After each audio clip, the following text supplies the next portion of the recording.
వి gold trusted gold buyers తాకట్టులో ఉన్న బంగారాన్ని విడిపించి ఈ రోజు ఉన్న మార్కెట్ ధరకే కొనబడును. మరిన్ని వివరాలకు సంప్రదించండి 77107720. పసుపు బోర్డు ఏర్పాటు కావడానికి పసుపు బోర్డు ఈ జిల్లాలో ప్రధాన కార్యాలయాన్ని కేంద్ర ప్రభుత్వం ఏర్పాటు చేయించడానికి 2019 ఎన్నికల సందర్భంగా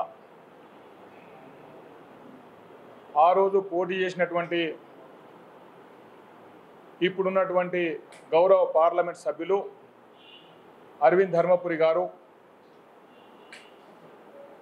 ఆ రోజు ఎన్నికల సందర్భంగా దాదాపు 178 మంది రైతులు పసుపు బోర్డు కావాలనే సంకల్పంతో ఈ ప్రాంత రైతులందరూ కూడా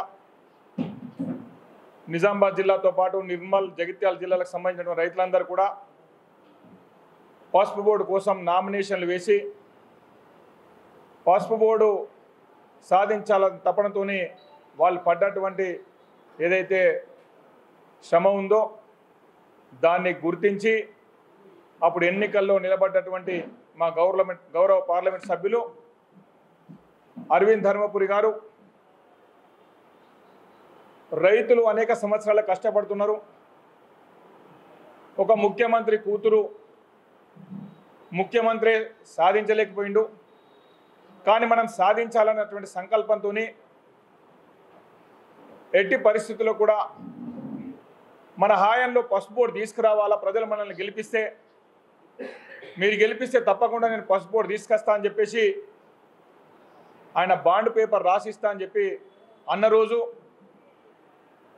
ఆ రోజు ఎన్నికల కంటే 3 రోజుల ముందు అన్న రైతులకు మన పసుపు బోర్డు సాధించాలంటే ఏదో ఒకటి ఇక్కడ రాసి ఇవ్వాలా, రాసిస్తే కేంద్రం పైన ఒత్తిడి తీసుకురావడానికి మనకు అవకాశం ఉంటుంది కాబట్టి మనం రాసి ఇవ్వాలనంటే ఆ రోజు నేను జిల్లా అధ్యక్షుడిగా ఉండి వద్దు అని చెప్పాను. కానీ ఏదో రకంగా మన పసుపు బోర్డు సాధించాలనే ఆలోచనతో వారు పసుపు బోర్డు నేను తీసుకొస్తా అని చెప్పేసి బాండ్ రాసిచ్చి ఆ బాండుని ఏ రైతు సంఘం దగ్గర రాసియలే, ఏ రైతులు వచ్చి అరవింద్ గారిని రాసియమని చెప్పలే. కానీ వారు రైతుల పట్ల ఉన్నటువంటి చిత్తశుద్ధి సంకల్పంతో రైతులకు బాండ్ పేపర్ రాసి ఎన్నికల కంటే పోలింగ్ కంటే 2 రోజుల ముందు దాన్ని సోషల్ మీడియాలో రిలీజ్ చేయడం జరిగింది. అదే అనేక మంది ఎక్స్పర్ట్తో సలహాలు తీసుకున్నాడు.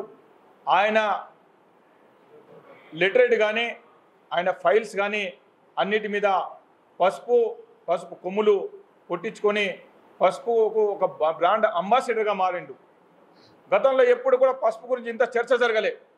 ఆయన పసుపు గురించి ఇంత చేసినప్పటికి కూడా ఇక్కడ ఉన్నటువంటి గత ప్రభుత్వం ఏ రకంగా ఆయన మీద దాడులు చేయించిందో మనం అందరం చూసినాం. వాటన్నిటిని కూడా లెక్క పెట్టలేదు.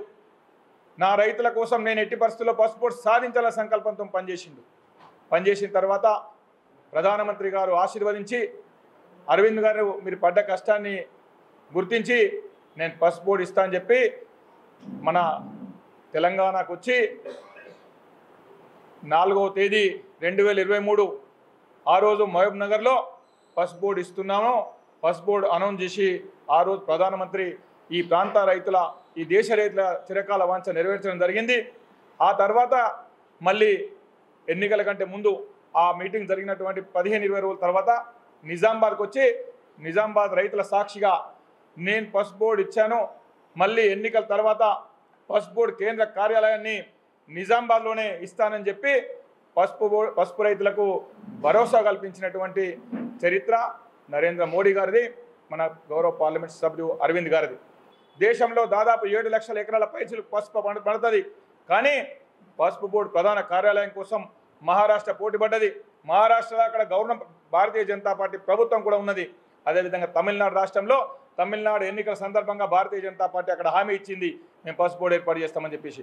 ఆ 2 రాష్ట్రాలు పోటీ పడ్డప్పటికి కూడా మన ఎంపీ గారు ఈ ప్రాంతంలోనే పసుపు బోర్డు కేంద్ర కార్యాలయాన్ని ఏర్పాటు చేయించాలన్న సంకల్పంతో 2 నెలలు ఢిల్లీలోనే ఉండి మొన్న ఏదైతే సంక్రాంతి సందర్భంగా జనవరి 14వ తేదీన నిజామాబాద్నే కేంద్రంగా నిజామాబాద్లోనే కేంద్ర కార్యాలయం దేశం మొత్తానికి కేంద్ర కార్యాలయాన్ని నిజామాబాద్లోనే ఏర్పాటు చేయించినటువంటి ఘనత అరవింద్ ధర్మపురి గారిది.